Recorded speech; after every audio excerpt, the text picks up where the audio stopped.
got something on my mind.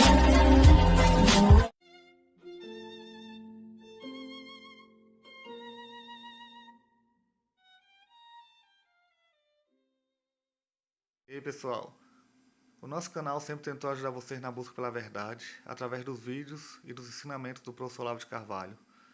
Não são só vídeos que a gente coloca aqui no YouTube, na nossa comunidade a gente também coloca artigos e textos do nosso amado professor. Espero que estejam gostando e quem puder, ajude o nosso canal, compartilhe ou apoie se puder. A gente está aqui desde 2012, sempre fazendo esse trabalho e sempre tentando ajudar. Que Deus nos abençoe a continuar e obrigado a todos.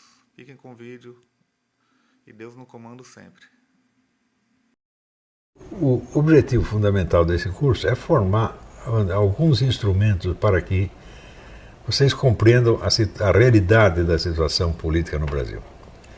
Isso é uma das coisas mais difíceis, porque todo o universo verbal da política brasileira é constituído de mentiras, todo ele.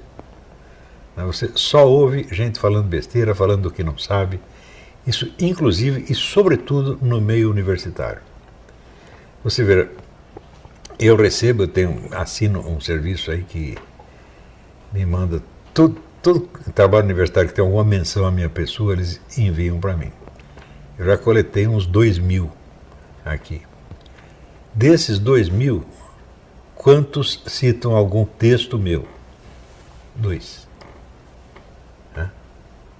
O resto é assim, só repetindo o que leram na mídia popular. E isso aqui no Brasil se considera um trabalho acadêmico. Então, é evidente que são todos vigaristas, deveriam estar todos na cadeia, são criminosos. Isso é um desperdício de dinheiro público absolutamente criminoso. Mas isso já se tornou normal no Brasil.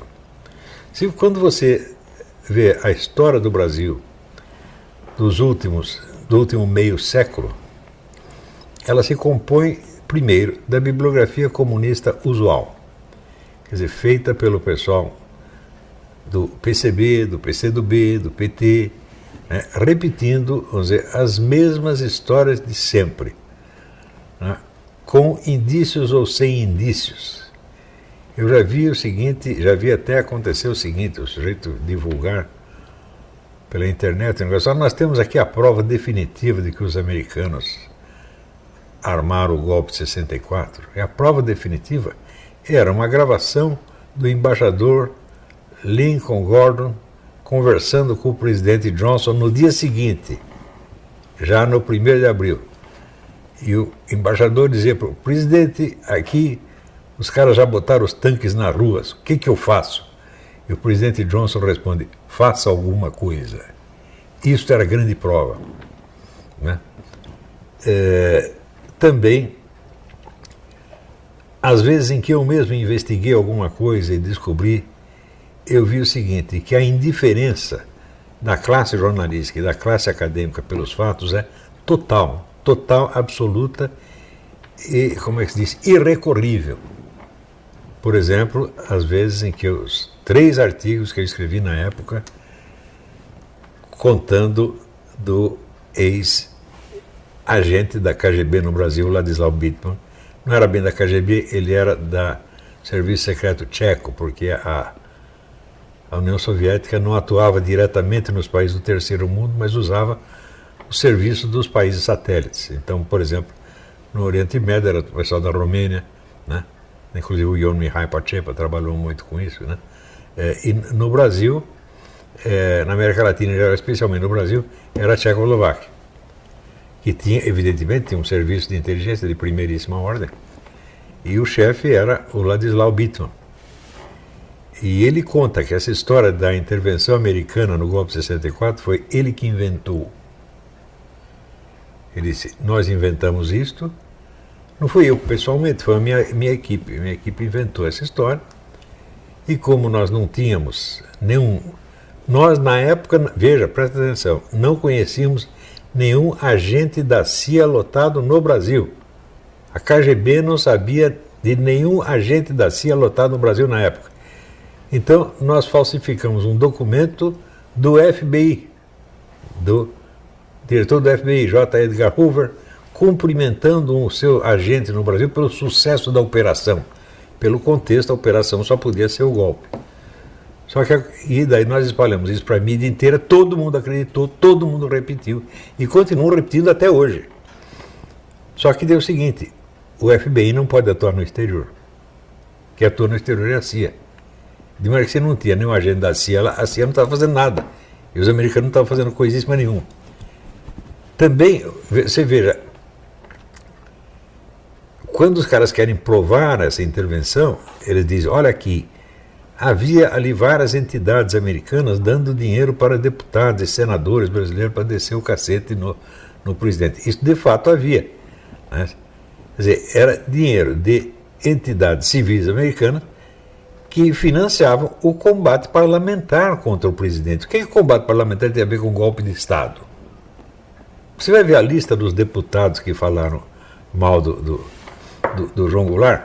Nenhum deles pertencia ao grupo revolucionário.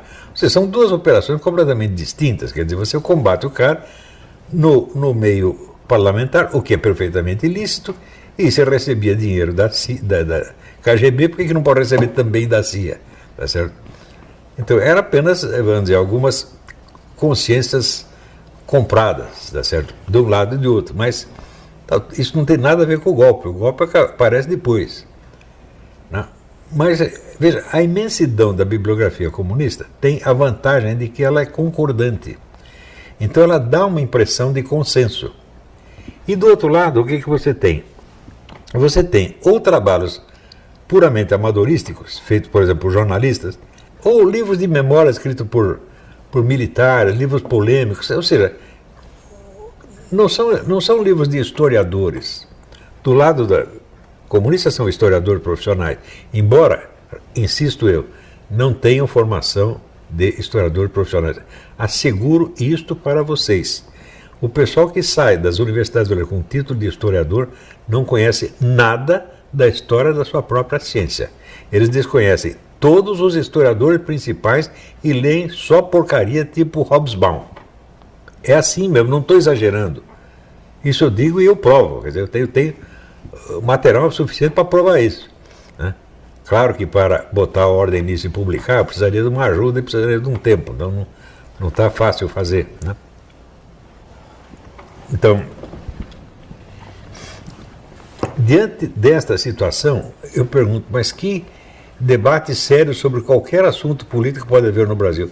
Nenhum, ninguém sabe nada e tudo gira na esfera das histórias da carochinha, para um lado e para o outro. Quantas vezes nós não ouvimos dizer, né, que o golpe de 64 foi um golpe violentíssimo, né? Você vê, o Nelson Werneck Sodré, historiador comunista, que era general, aliás, escreveu um livro chamado A Fúria de Caliban. Né? Caliban é o personagem do Shakespeare, que é o contrário do Ariel. Ariel é o espírito aéreo e tal, e Caliban é o grosseirão. Né?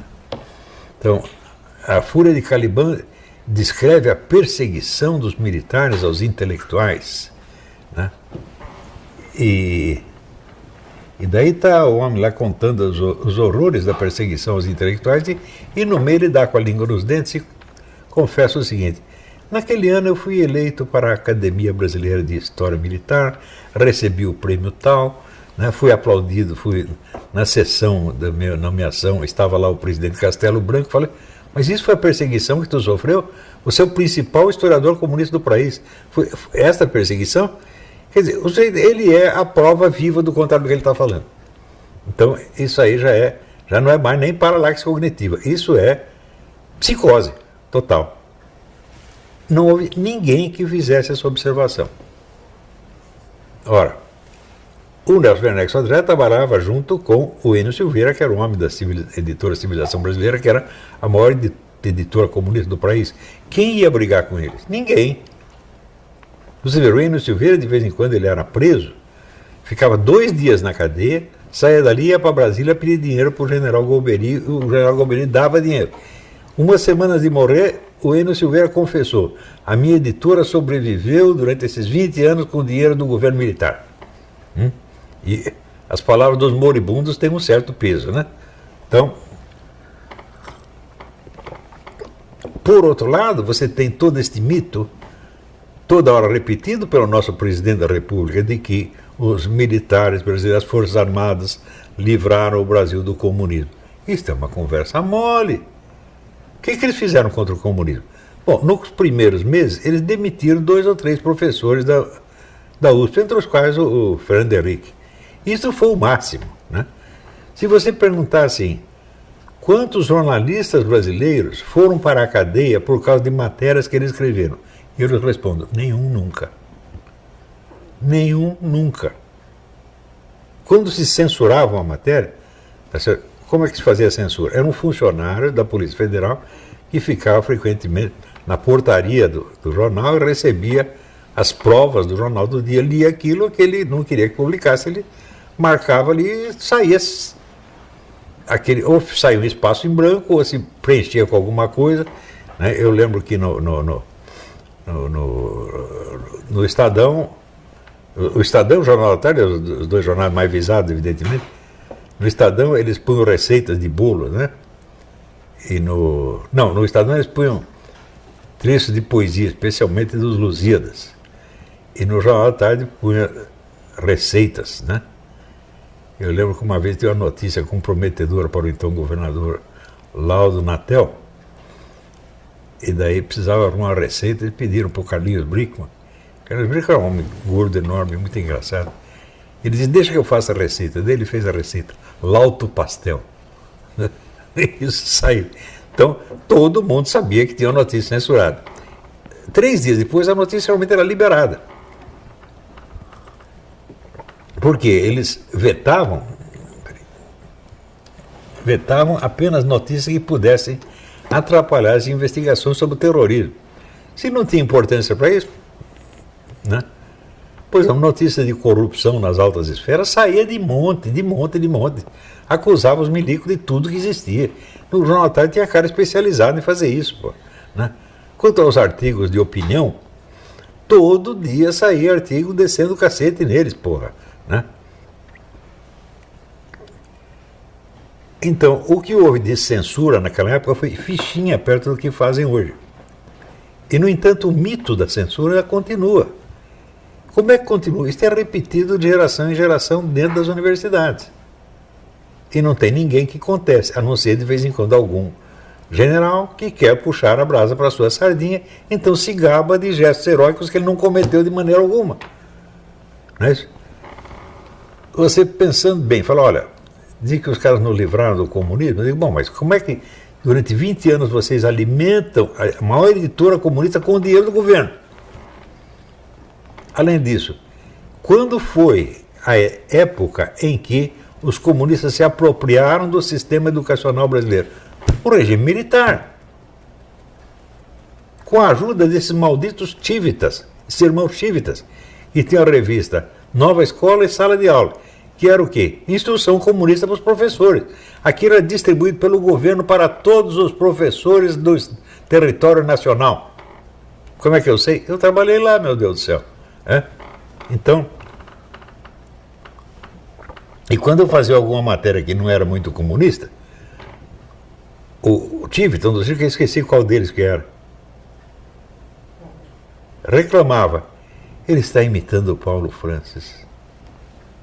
Então, meu Deus do céu, se você sabe ler, né, qualquer pessoa que conheça o estilo do Francis, conhece o meu, fala, se tem uma coisa que não tem absolutamente nada a ver com o outro, é aí, né? E eu também, as minhas ideias, também não tem absolutamente nada a ver com as do Francis, exceto as ideias que eu botei na cabeça dele. Na minha cabeça ele não botou nenhuma. Não. Então, isso é só para dar um breve mostruário, né, do reino da fantasia, que é a discussão política nacional. Então, a primeira coisa que você tem que fazer é parar de prestar atenção nisso.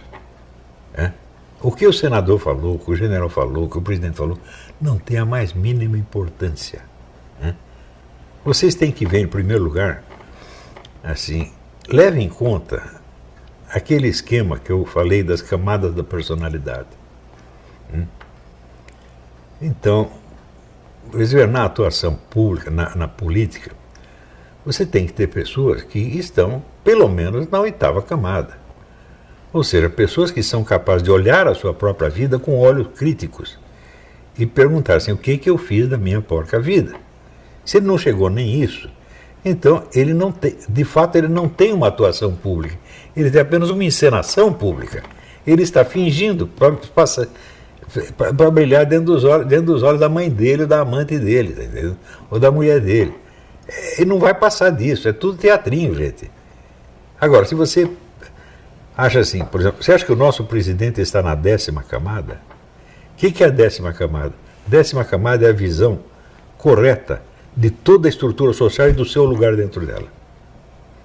Você acha que ele tem? Claro que não tem. Você acha que algum ministro tem? É claro que não tem. Você acha que algum deputado ou senador tem? Não tem. Você acha que algum professor universitário tem? Não tem. Eu tenho. Eu provei que tenho. Por quê? Porque eu fui capaz de fazer um plano e botar esse plano em ação e obter o resultado que eu queria. Ou seja, eu provei que eu sei como funciona a sociedade brasileira e qual é o botão que você tem que apertar para desencadear certos efeitos. Não foi efeito total, que eu jamais planejei o efeito total. Algum dia eu fiz um plano de, não, eu vou tirar os comunistas do poder e botar um partido de direita. Nunca fiz isso. O meu plano foi simplesmente mudar o panorama cultural, abrir um rombo dentro da hegemonia e permitir a discussão. Isto eu inventei e isto eu fiz. E o sujeito não tem que provar que ele sabe fazer aquilo que ele já fez. Tá certo? Então, pessoas que têm, vamos dizer, uma camada 10 no Brasil, eu conheço eu mesmo. O falecido Paulo Mercadante também. Ele entendia a sociedade brasileira muito mais profundamente do que parecia. Tá certo? Quem mais? Praticamente mais ninguém. Tinha pessoas que às vezes tinham um relance, uma sacação, né? Como o falecido Gerardo Melo Mourão, ou outros, ou o próprio Enio Silveira. O Enio Silveira era um homem inteligentíssimo, né? Então, às vezes entendia o que estava acontecendo. O que estava acontecendo na escala nacional, não na escala, como é que diz, bairrística dele, né? Quer dizer, sabia para onde ia o país e sabia qual era o botão que ele tinha que apertar para o país ir para o lado que ele queria. Tá certo? Então, eu sei fazer isso. Tem alguém no Senado Federal que sabe fazer isso? Não tem. Tem alguém nas Forças Armadas que sabe fazer isso? Não tem. Então, gente, nós estamos lascados, essa que é a verdade. Toda a discussão política brasileira é besteira, só besteira, é só pose, tá certo? Ajudada pelo pessoal universitário. E ajudada também pelo pessoal da direita que não é capaz de fazer um trabalho historiográfico sério, né? E usa, ambos os lados usam a historiografia como propaganda, né? Você só tem propaganda comunista por um lado e propaganda corporativista das glórias do Exército Nacional do outro lado. Pô, né? O primeiro historiador profissional que tentou fazer algo que ia um pouco contra, né, os mandamentos divinos do Partido Comunista foi o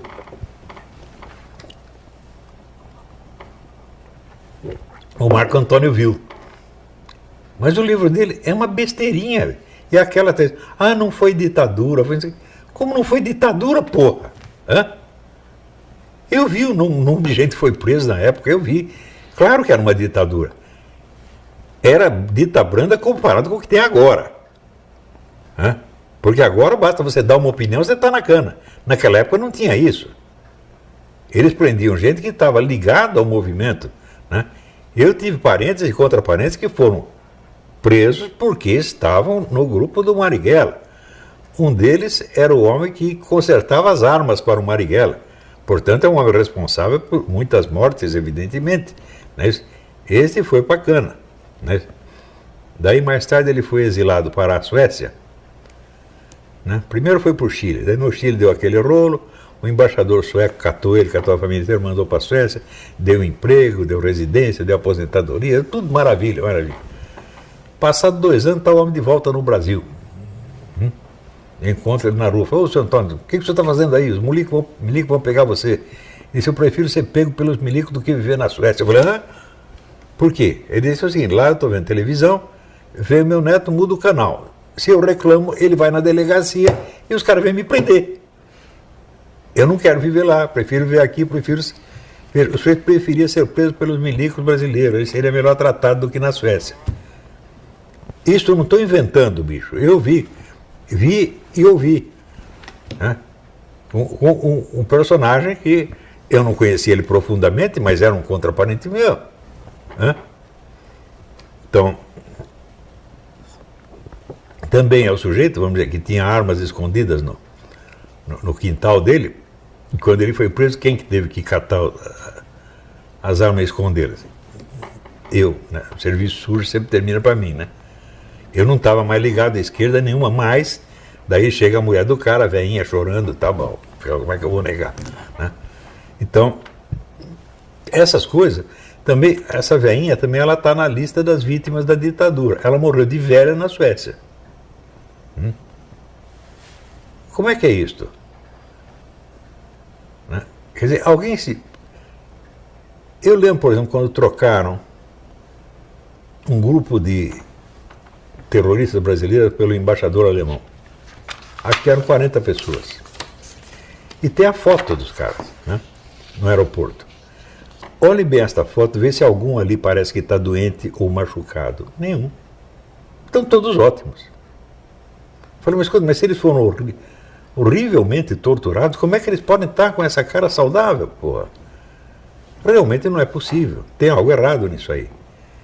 Agora, do outro lado também tem coisa errada. Por quê? Você dizer que os militares livraram o Brasil do comunismo é uma grossa mentira. Seguinte, o único militar que agiu ali foi o Olímpio Mourão Filho. E ele agiu contra o comando dos seus chefes. Ele botou as tropas na rua porque ele quis.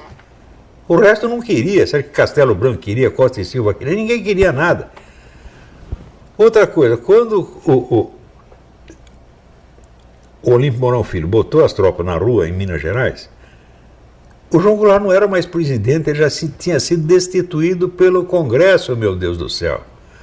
Então dizer que os militares derrubaram o João Goulart, mas não derrubaram nada, eles saíram para a rua quando o homem já estava derrubado. Eu lembro, eu não preciso testemunhos, eu assisti à sessão, o presidente do Senado era o Auro Moro Andrade, né? Ele disse, então declaro vaga a presidência da República, já nomearam imediatamente então, o presidente da Câmara, o Ranieri Mazzilli, como presidente interino. Pronto. Estavam livres do João Goulart. Então, para que precisava os milicos na rua? Não precisava. Se você pensar bem, quantos tiros eles deram? Nenhum. Em quantas pessoas eles bateram? Nenhum.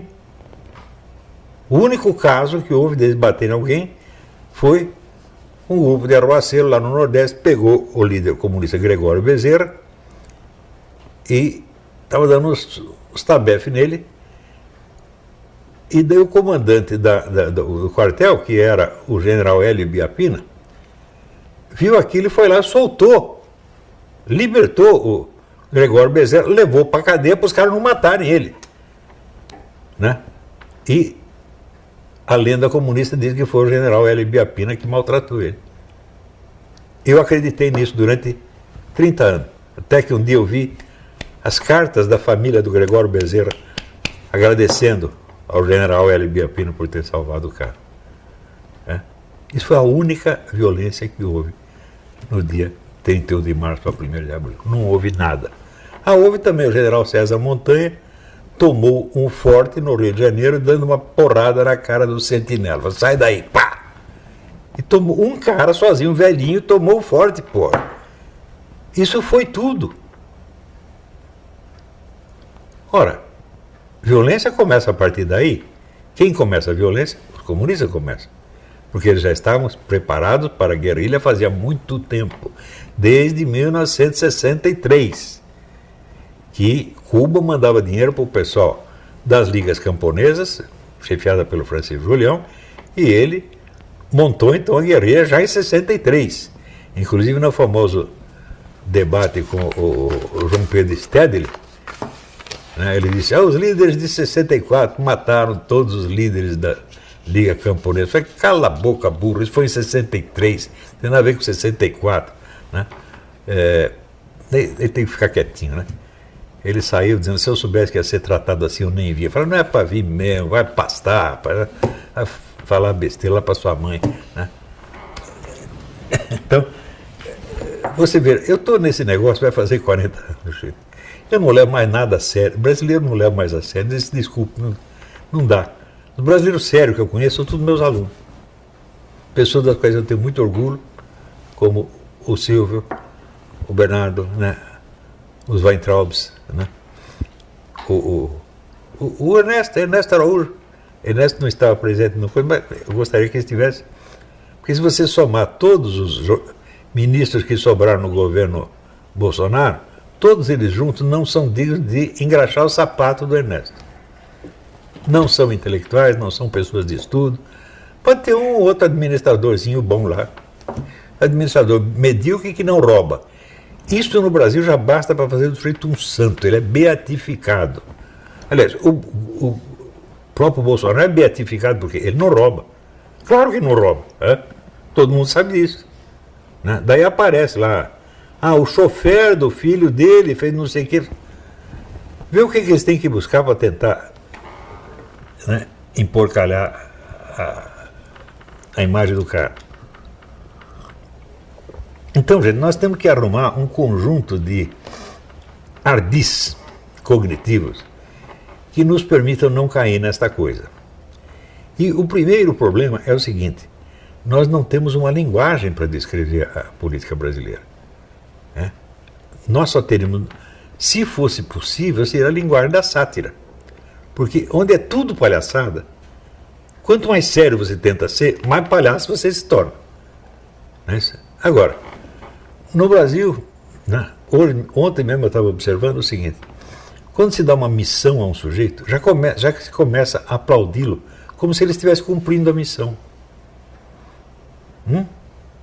O exército tem a missão de proteger a ordem democrática. Mas ele está fazendo isso? Obviamente não. Ele não está fazendo nada. Para não dizer que ele não está fazendo nada, algum servicinho ele faz. Leva vacina para as criancinhas, né? Coloca lá um pouco de asfalto na estrada. Essas coisinhas ele faz. É totalmente desprovido de mérito. Falo, claro que não, tem um meritinho. Não é isso? Mas é isso, a grandeza, né? Braço forte, meu amigo.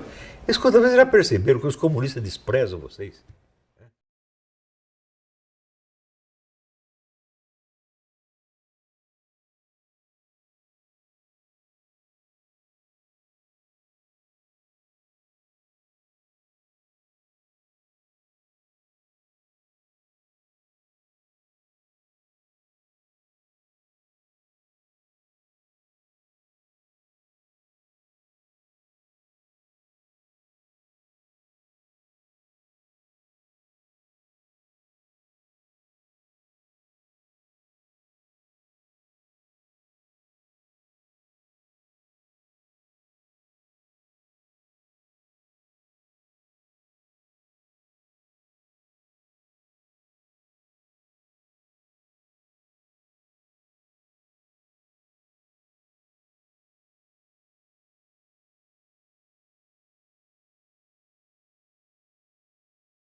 Espero que tenham gostado do vídeo.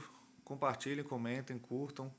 Apoiem nosso canal para a gente continuar aqui no YouTube com essa iniciativa que é desde 2012. Sempre ajudando na busca pela verdade.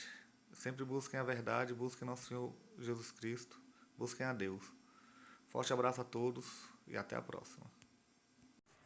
Não parar, não precipitar e não retroceder.